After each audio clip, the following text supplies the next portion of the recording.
Thanks for joining us. I'm Kyle Clark. And I'm Kim Christensen. The aftermath of this weekend's snowstorm on the Eastern Plains is having an unusual impact on the roads. Let's bring in 9 News reporter Janelle Finch for that. Janelle, just come out and say it. Drivers are hitting and killing a bunch of pronghorns. That's right, dozens of them. Colorado Parks and Wildlife say pronghorns can move in groups of up to 50, which means hitting a herd can cause some serious damage. In the wake of one of the largest November snowstorms Denver has ever seen, eastern Colorado roads are still lined in white. Anywhere from a foot up to 2 feet still. Stuck and stranded cars were the first casualties of the winter weather. But since the snow stopped falling, a new kind of casualty has emerged. That's what we're seeing. What Tim Craning with Colorado Parks and Wildlife is seeing is a tragedy. Pronghorn typically like to go under fence. They don't jump fence like a deer or an elk. They can, but they prefer to go underneath it. And so with the snow so high and with the fences being covered up, they actually, it prevents them from escaping off the roadways. He says in the span of 18 hours, CPW found more than 100 pronghorns hit and killed by cars. Typically, it's a semi or a large truck coming along, and the pronghorn aren't able to escape, and drivers aren't thinking that there's going to be a group of 10 to 50 or more pronghorn sitting in the roadway. Just kind of creates a recipe for disaster. Then on Tuesday, CPW found an additional 53 pronghorns dead on Highway 36 east of Byers. Colorado State Patrol says a single semi hit the herd. Our wildlife are coming to the roadway because it's an easy area for them to travel or bed down. And while we do end up having some roadkill occasionally on the Eastern Plains for pronghorn, this is an extreme amount. CPW says while some of the pronghorns will be left to decompose, others will be taken and discarded, and some will actually be donated to the public for consumption. Janelle Finch, 9 News. Everyone is back home tonight after a wildfire in Lamar County briefly prompted evacuations today. It started just after 1 this afternoon, and the Poudre Fire Authority estimates it reached 15 to 30 acres before they got under control. 9 News Northern newsroom reporter Amanda Gilbert shows us how close the fire got to homes. Yeah, the fire was out earlier this evening, but it's pretty windy out here and there's a lot of land, so it's a good thing crews arrived quickly. We're going to go ahead and show you a video from earlier where the fire burned. The Poudre Fire Authority says it started and spread just feet away from homes, so they did have to act fast. There was mandatory evacuations for a short period. No one was hurt, no property was damaged, and multiple agencies responded. I know I saw the Lamar County Sheriff's Office out here. As far as what caused this, what started this, that's all still under investigation. In Lamar County, Amanda Gilbert, 9 News. Hold up, though, for real. People are going to eat the pronghorns that were hit by the trucks? No, that can't be true. No, did you? I heard it on the news, CPW Kathy, a minute ago. I heard on the news that people are going to eat the pronghorn hit by the trucks. Back to you. What a world, huh? What a world. I don't even want to imagine a world where that happened. Yeah. Why is this story leading into weather? I like the happy animal stories leading into weather. Wasn't there a baby giraffe born at the zoo or something? Please. All right, so we're going to focus on this, shall we? This was the sunrise, in case you missed it this morning. 6:42. The color in the sky was magnificent. And today we've had a little bit of moisture coming in that helped firefighters in their efforts with that grass fire up north. But this system also brought in a lot of wind. And so elevated fire danger is something we saw all afternoon. But there are a few rain and snow showers around the area tonight and some mountain snow with a winter weather advisory in effect. Temperatures have cooled back to the mid-30s in downtown Denver right now. The wind is still very gusty out of the west and northwest. That's taking a lot of the moisture out of the showers as they come off the foothills. But some of this actually making it to the ground around Lyman, Deer Trail, and Fort Morgan. All the accumulating snow in the northern mountains where a winter weather advisory remains in effect through 5 o'clock tomorrow morning. And that could mean an additional 4 or 5 inches of snow for areas like Steamboat. Coming up, a look at the extended forecast in detail in just a bit.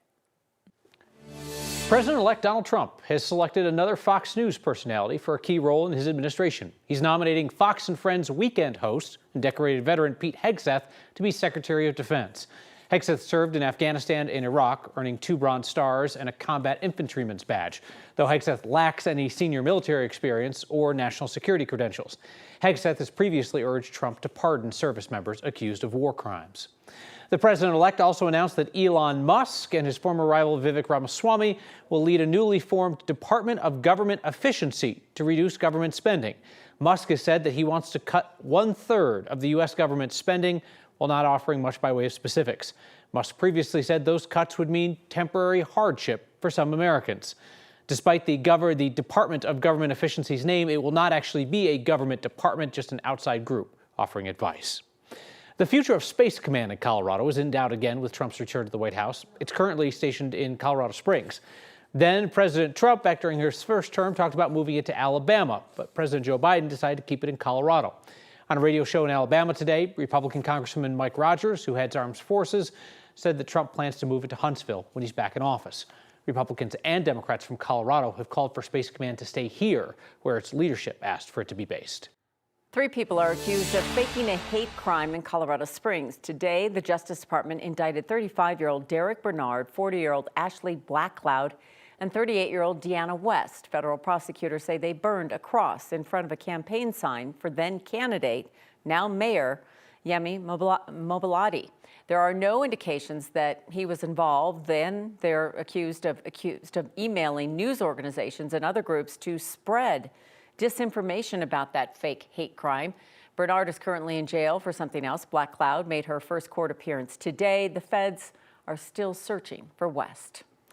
Tomorrow, you can pay your respects to a Golden police officer who was hit and killed by a suspected drunk driver. Officer Evan Dunn was hit and killed last Wednesday while responding to a crash on Highway 58. His funeral will be held in Littleton tomorrow afternoon at 1 o'clock. It's a private ceremony. A stretch of County Line Road will be closed to traffic starting at 10 as a procession takes Officer Dunn's body to the venue. The community is encouraged to pay their respects by lining the sidewalks of South Park Drive or South Park Lane between Mineral and County Line Road at 11 tomorrow morning. Fort Collins police are looking for a man they say broke into an apartment and attacked a woman. A 9 News reporter Lawrence Cafidi joins us from those apartments. Lauren? Police say he got in through the second floor balcony, assaulted her while she was sleeping, and said bizarre things to her. Now, police are releasing more information in hopes that this will help track him down. A woman was attacked in her own home. There was no signs of forced entry. It's a second floor balcony and it was warmer weather, and I believe that she left the door partially ajar or unsecure, and he was able to enter that way. It happened back in May. Months later, Fort Collins police are still looking for the man they say made his way into one of these units where a woman was sleeping. He physically assaulted her, causing serious bodily injury and some permanent both visible and invisible injuries, as she describes it. Police don't think the two knew each other. A neighbor had knocked on the door, pounded on her door, and we believe that's what caused him to leave because she lost consciousness.